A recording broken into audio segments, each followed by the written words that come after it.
Jail से छूटने के बाद नवदीप कौर ने एक बार फिर से देश विरोधी राग अलापा है। नवदीप कौर ने महिला दिवस के अवसर पर किसान आंदोलन के नाम पर भारतीय सेना पर निशाना साधा, जिस कारण विद्यार्थी आपस में ही भिड़ गए। नवदीप कौर के विवादित भाषण के कारण कई विद्यार्थी घायल हुए।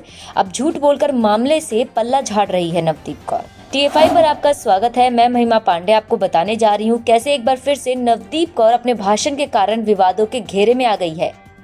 नवदीप कौर याद है आपको? हाँ, वही खालिस्तानी समर्थक जो पुलिसकर्मियों पर हमला कर रही थी, अब जमानत मिलने के बाद फिर से अपनी पुरानी हरकतों पर उतर आई है, जिसके चलते कॉलेज में हाथापाई की नौबत तक आ गई।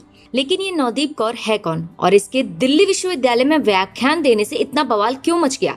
दरअसल नवदीप कौर हरियाणा में कृषि कानूनों के विरुद्ध उत्पन्न किसान आंदोलन में शामिल हुई और मजदूर अधिकार संगठन की ओर से सोनीपत में एक फैक्ट्री के सामने विरोध प्रदर्शन कर रही थी। जब पुलिस ने उसे रोकने का प्रयास किया तो उल्टे उसने पुलिस पर ही हमला कर दिया, जिसके चलते नवदीप को हिरासत में लिया गया। लेकिन पंजाब एवं हरियाणा हाई कोर्ट ने नवदीप कौर की दलीलों के आधार पर उसे जमानत दे दी थी और वर्तमान मामले को देखकर ऐसा लगता है कि उसने पूरे प्रकरण से कोई सीख नहीं ली है।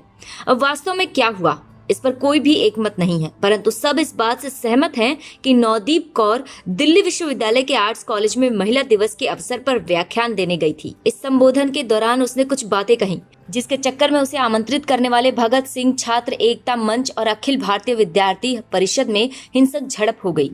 द ट्रिब्यून की रिपोर्ट के अनुसार नवदीप कौर महिला दिवस के अवसर पर विद्यार्थियों का ध्यान किसान आंदोलन की ओर आकर्षित करना चाहती थी, लेकिन इसकी आड़ में वो दलितों पर उच्च जातियों के कथित अत्याचार, भारतीय सेना के कथित अत्याचारों के बारे में अनर्गल बातें करने लगी। जब अखिल भारतीय विद्यार्थी परिषद और उनकी ओर से दिल्ली विश्वविद्यालय छात्र संघ में वर्तमान संयुक्त सचिव शिवांगी करवाल ने विरोध किया तो नवदीप कौर को आमंत्रित करने वाले भगत सिंह छात्र एकता मंच ने उन पर हमला कर दिया, जिसके चक्कर में हाथापाई शुरू हो गई और इस धक्का मुक्की में कुछ विद्यार्थी घायल भी हो गए तो कुछ के कपड़े भी फट गए। शिवांगी करवाल के ट्वीट के अनुसार दिल्ली विश्वविद्यालय में आयोजित किए गए एक देशद्रोही कार्यक्रम के अनुसार मैंने अभी दिल्ली पुलिस के सामने शिकायत दर्ज की है।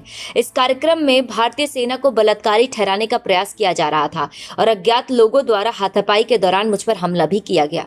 लेकिन नवदीप कौर का तो कुछ और ही कहना है। उसके अनुसार उसने केवल दलित महिलाओं पर हो रहे अत्याचार के विरुद्ध आवाज उठाई, जिसके चक्कर में उसे न केवल देशद्रोही कहा गया बल्कि उसे घसीटने का भी प्रयास किया गया।